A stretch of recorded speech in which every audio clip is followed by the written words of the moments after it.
Salut à tous, bienvenue sur Mimo part en live, nouvelle session avec Jessie de chez Amy aujourd'hui, l'assurance de la nouvelle génération. Peut-être que certains d'entre vous le connaissent déjà. Jessie va nous en dire un petit peu plus sur cette solution. Petit rappel, j'en profite, Mimo est dispo évidemment au téléchargement Android, iOS.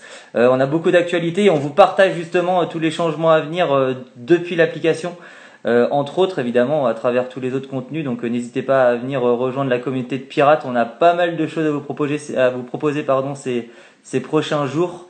Donc n'hésitez pas à venir télécharger l'app et à nous faire vos retours sur ce que vous en pensez, ce que vous aimeriez y retrouver. Ce que je vous propose, c'est d'accueillir Jessie de suite. Et évidemment, il se présentera et vous en dira un peu plus sur Amy. On a pas mal de sujets à aborder justement sur nous, la nouvelle génération, et ce qu'on a envie de retrouver et voir demain dans notre quotidien demain. Hop. On va attendre que Jessie nous rejoigne. Il devrait pas tarder. Salut tout le monde.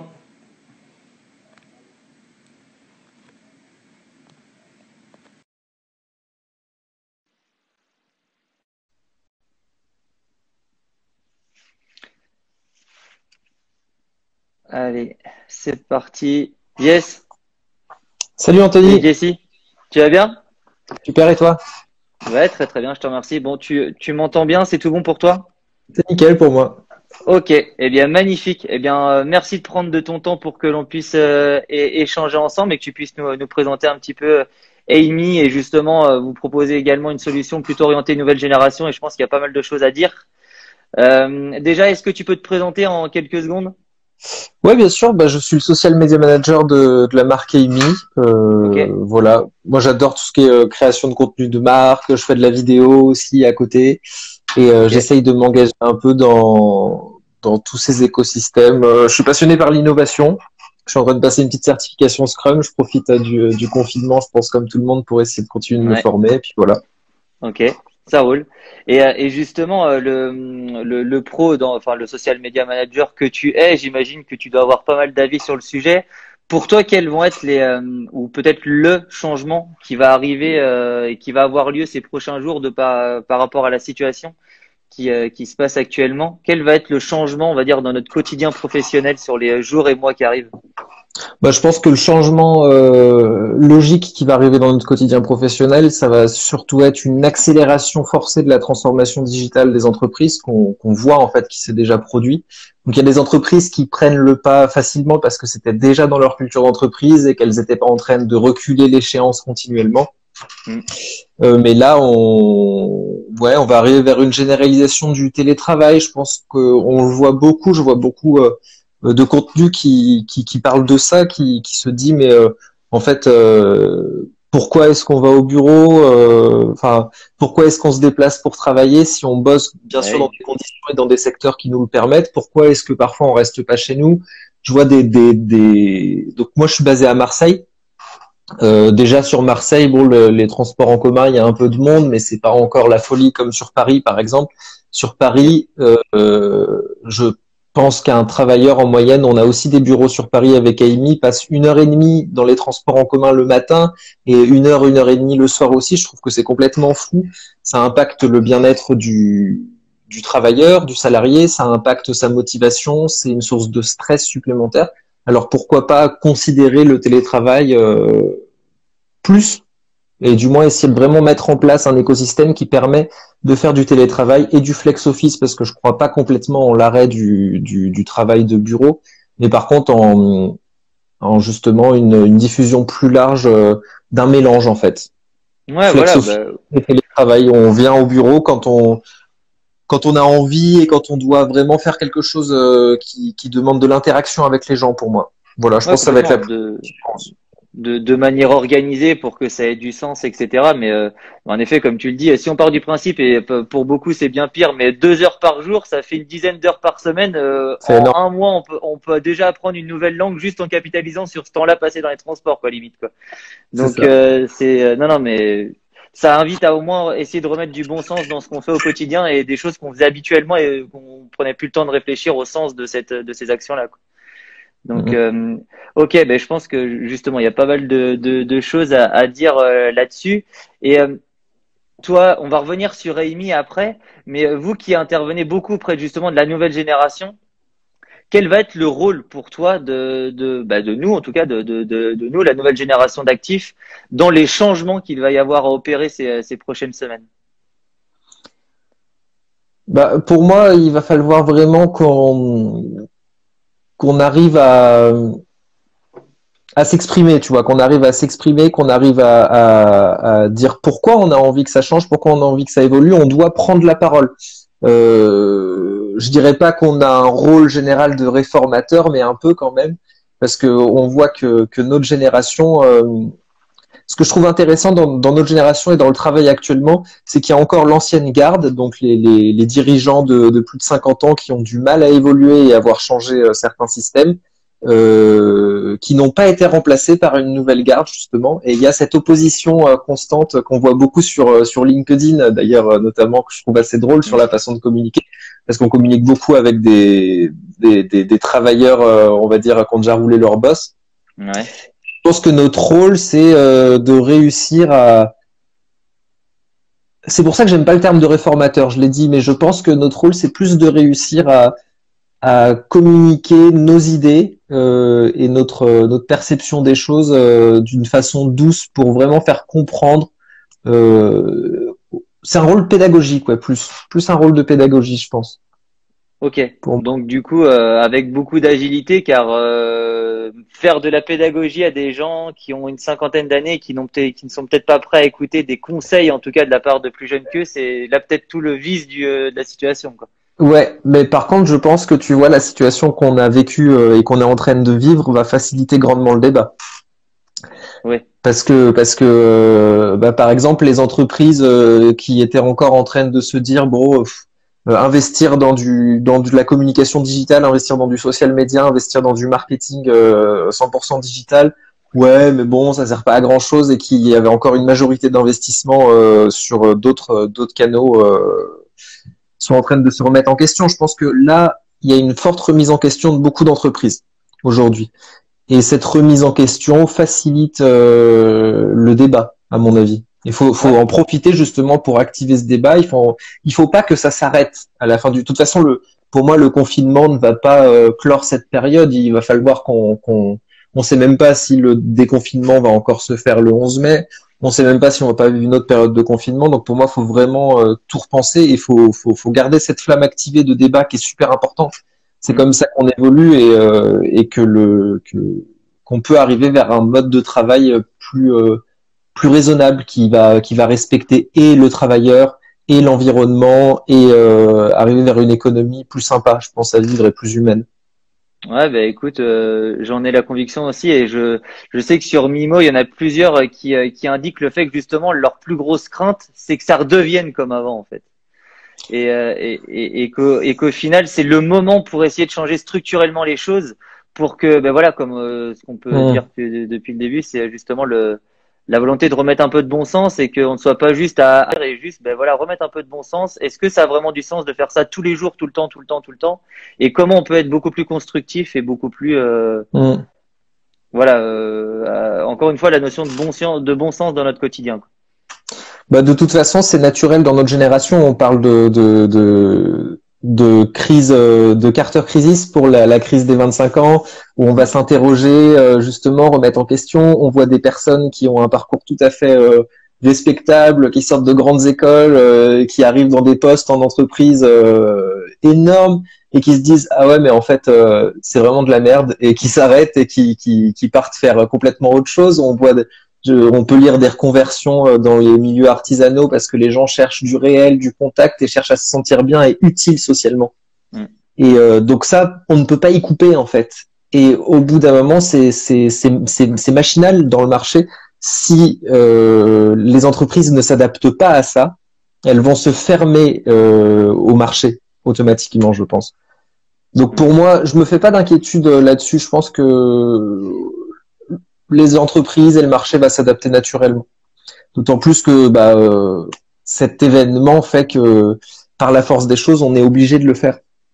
Ouais, voilà. Je pense que c'est ça. Avant, c'était un petit peu optionnel, mais bon, si on n'y était pas très Mm. sensible, ça roulait quand même. Je pense que demain, ça va devenir voilà, obligatoire pour justement pouvoir perdurer à l'échelle de l'entreprise et ben, s'adapter à Mm. l'environnement, quoi, aux nouvelles règles du jeu, quoi. Complètement. Puis même, je pense que sur Mimo, il y en a quelques-uns, mais il y a des profils qui se développent de plus en plus, les profils des slashers, je pense que ça te parle, où on va Oui. cumuler plusieurs activités. Si on choisit d'être en temps plein dans une entreprise, c'est parce qu'on se sent proche de cette entreprise, c'est parce qu'on aime l'entreprise, qu'on aime le challenge, qu'on aime ce qui nous y est proposé. Mais en revanche, c'est un vrai défi pour je pense aujourd'hui, les managers en entreprise de conserver des personnes de notre génération, parce qu'en fait, on est de plus en plus j'avais le comptable qui m'appelait ça. On est de plus en plus conscient qu'on peut dire je m'en vais en fait. Et Mhm. on est vraiment dans cette forme de liberté. Donc pour moi, c'est nécessaire pour les entreprises de s'adapter, sinon ils vont vivre une fuite pas possible de leurs salariés. On est bien d'accord. Et du coup, si on fait un petit pont du côté de Amy, est-ce que tu peux nous dire un petit peu plus que ce que vous proposez? Je sais qu'en ce moment, vous avez mené aussi une énorme enquête sur les habitudes au quotidien de cette nouvelle génération. Est-ce que tu peux nous en dire un peu plus? C'est ça. Donc Amy, déjà, il faut savoir que c'est le fruit d'un groupement de 7 mutuelles, dont 2 grosses mutuelles historiques qu'on connaissait tous, des mutuelles étudiantes, la MEP et la SMEREP. Je pense que ça parle à Ok, tout le monde. Suite à la rupture de l'assurance santé étudiante, enfin ça a changé, c'est plus régionalisé, ça s'est nationalisé, ça n'existe plus. Donc il fallait que les mutuelles se réinventent. Et donc face à ça, elles se sont toutes regroupées. Enfin 7 mutuelles se sont regroupées. Et l'idée, c'était vraiment de créer une marque forte et jeune pour casser un peu les codes qu'on a l'habitude de voir dans les mutuelles et dans l'assurance santé, hmm, en traitant des sujets de fond un peu tabous dont les gens n'osent pas trop parler.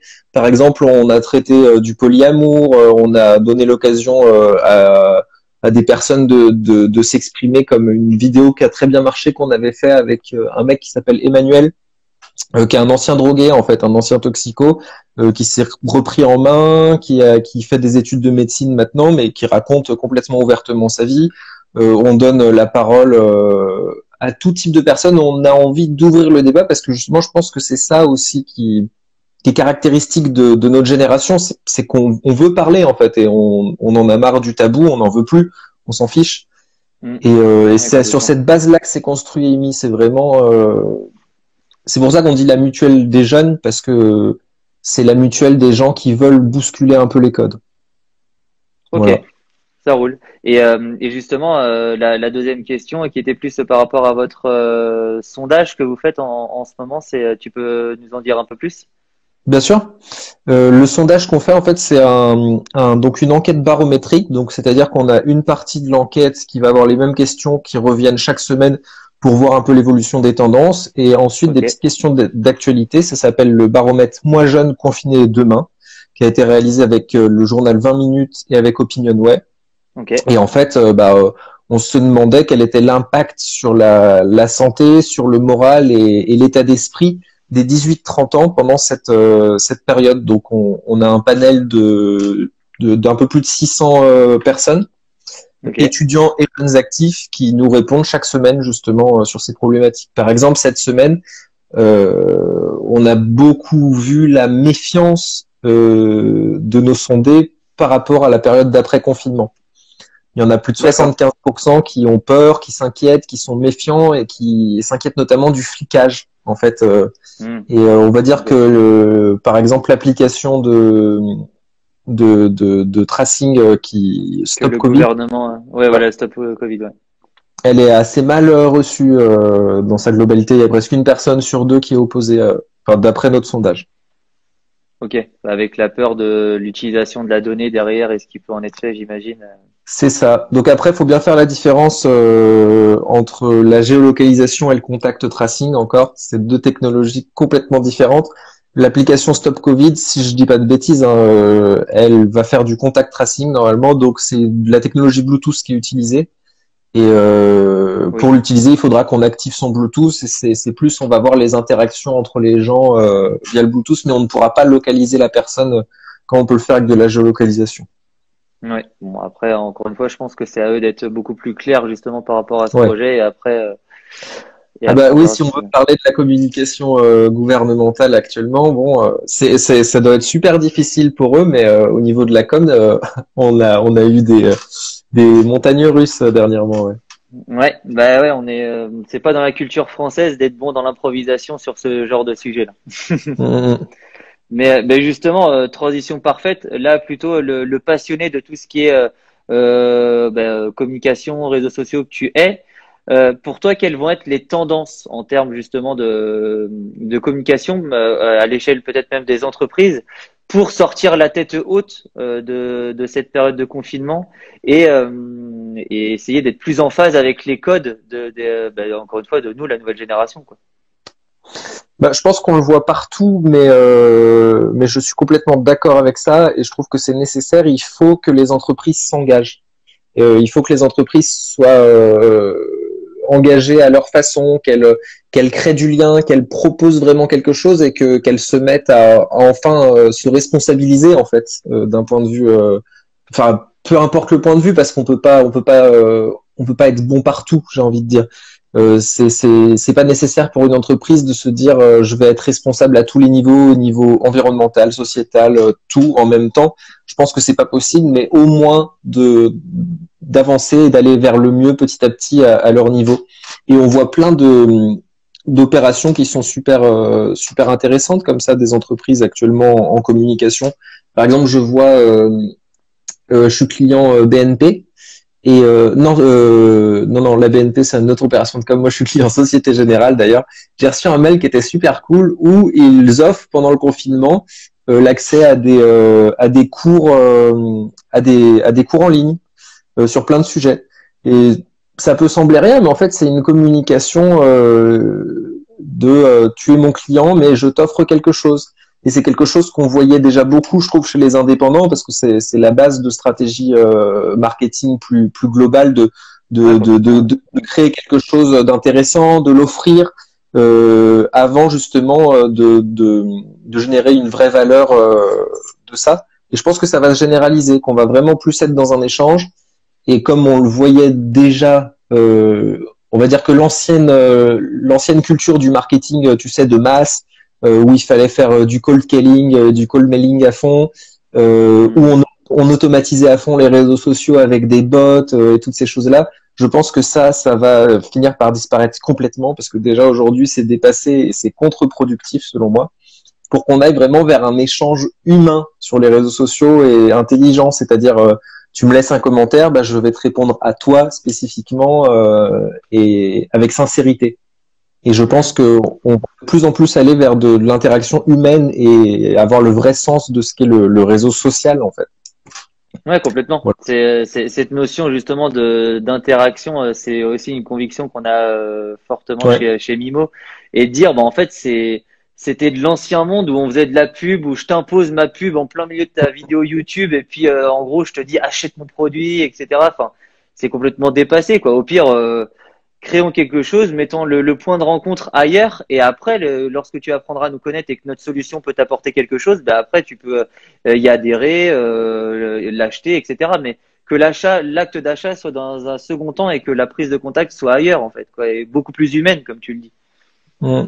Ah mais complètement, je suis complètement en phase avec ça. Je suis contre les contenus qui vont te dire pendant une minute faire la promotion d'un produit, la promotion d'une entreprise, la promotion d'un service. Ça n'a plus aucun sens et puis on s'en fout en fait. On zappe, donc pourquoi dépenser de l'argent et du temps pour créer ce type de contenu? Ça sert plus à rien. Ouais, bah, là-dessus, on est bien d'accord. Et donc, du coup, là, si tu avais de manière très opérationnelle pour quelqu'un qui gère justement la partie peut-être community management ou communication d'une entreprise et qui justement se dit, bah, de toute façon, on doit partir sur de nouveaux points d'appui sur la sortie de la crise, ça serait peut-être quel conseil? Chercher à revenir à la base en fait du community management, c'est-à-dire à générer de l'interaction et à fidéliser sa communauté. Donc prendre contact, interagir pour engager les gens et puis apprendre à les connaître aussi. Hmm. C'est ça. Et puis voilà, privilégier le contact de qualité au contact de quantité. Ok, Voilà. ça roule. Eh ben écoute, c'est noté. Écoute, je te remercie, Jesse. Ce que je te propose, c'est que cette vidéo, on va pouvoir la proposer sur LinkedIn et sur YouTube. On pourra mettre le lien qui redirige vers votre sondage directement en descriptif de cette vidéo. Si, Mhm. si des personnes sont intéressées justement pour rejoindre et contribuer à ce sondage-là, si ça t'intéresse en tout cas. Et Grave. Et puis, puis, moi, j'en profite pour vous proposer, et au reste de la communauté Mimo ou de toi et de tout ça, sur Instagram, avec Amy, on a proposé un petit filtre, en fait, qui te propose des défis. Tu sais, qui vont apparaître au-dessus de ta tête en ah aléatoire. yes, ok. Et si vous voulez gagner des places pour le Delta Festival qui se fera sans doute en septembre, qui est un événement assez cool, Ben, ça euh, m'intéresse. Ouais, complètement. ça t'intéresse? Et ben, Ah tu bah peux tenter, tu je peux même peux. gagner un aller-retour pour Lisbonne. Voilà. D'accord, ok. Bah le Delta Festival, je ne peux que le recommander, hein. Faire un festival sur la plage avec la vue sur les Calanques à Marseille, ça vaut le coup. Ça vaut le coup. Tu l'as déjà Mais fait? ah oui, je l'ai fait 2 ans, 2 ans de suite, les deux dernières éditions. Ok, bon bah super. J'ai pas besoin de te convaincre alors. Ah bah non, non, pour le coup, je ne peux que revendiquer le fait qu'il faut vraiment y aller, c'est vraiment énorme. Et écoute, bah avec grand plaisir, on va passer l'info ou tu peux directement passer l'info aussi sur Mimo comme tu le souhaites, on verra ça ensemble. En tout Ouais. cas, merci à toi pour cet échange, c'était bien cool. Et puis je te dis bah à très très vite. À très vite. Ciao. Merci Anthony. Salut Jesse.